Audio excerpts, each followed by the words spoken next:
Even before we get to really fancy and abstract things like information availability and contract enforcement and adjudication and redress mechanisms, these all seem like really fancy words, even though ultimately all they're saying is that the doctor has to find the patient and they both have to trust each other. But even prior to that, there's something that strikes me as being incredibly simple and yet really scary in its absence in most large cities in South Asia. There's always a traffic jam.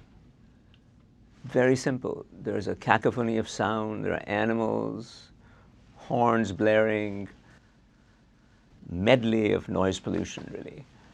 And I often find myself thinking, God help us if one of us needed to get to a medical facility in a rush.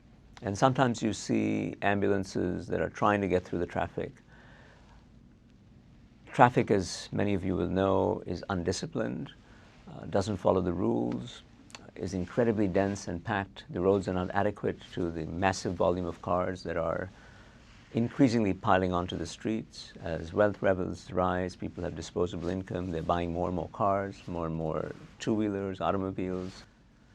All that has, of course, a good side to it, but in our specific context, how does a patient that needs to be rushed to a medical facility get to the medical facility?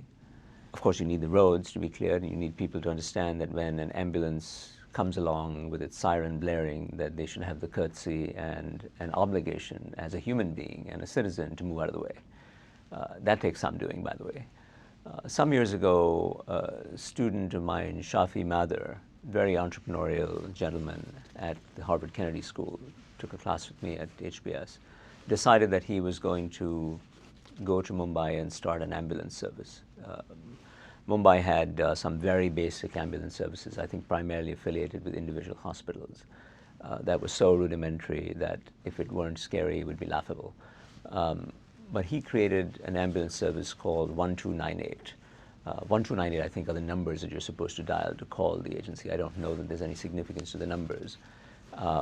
And gradually over time began acquiring and buying more and more ambulances and building essentially the nerve center, the control center in Mumbai to make sure that the ambulances were monitored in the way that you would normally think of it. So this is the most basic institutional void, right, which is transportation ability. I have to get the patient and the doctor to come together. They may very well have the information about each other's existence and condition and desire to get together, but physically the body has to be transmitted. We're a long way away from getting remote intervention, robotic surgery, particularly in, or robotic intervention in poor countries. So right now I have to get the patient to the doctor, and we need an ambulance, and that's what Shafi ended up creating. There's an investment in his company from, I think, the Acumen Fund. It has expanded, I believe, to Pakistan and to some other countries, or there's some knowledge exchange with people who provide ambulance services in different Pakistani cities, and it's off to the races. But Shafi has clearly created an entrepreneurial effort that fills a very relevant, very important, perhaps the most important institutional void, which is getting a critically ill patient to a hospital and monitoring it.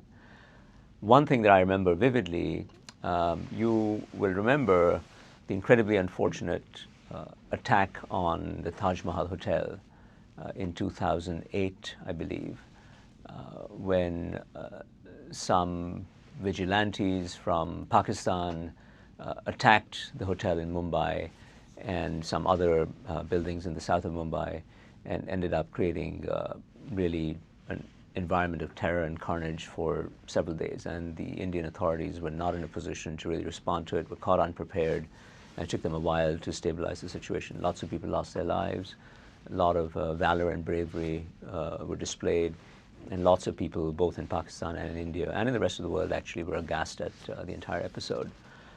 But the point I want to make is that when the hotel, the Taj Mahal Hotel, which is an iconic property, was burning, and when people were getting attacked and wounded and dying, Shafi's ambulances were the ones that showed up. The state did not have the ambulances. It's just this young man, I'm proud to say from my class, who was on site with his ambulances, and the ambulances came screeching in, and you could see 1298, and many lives were saved. And I think that has to make us all very happy.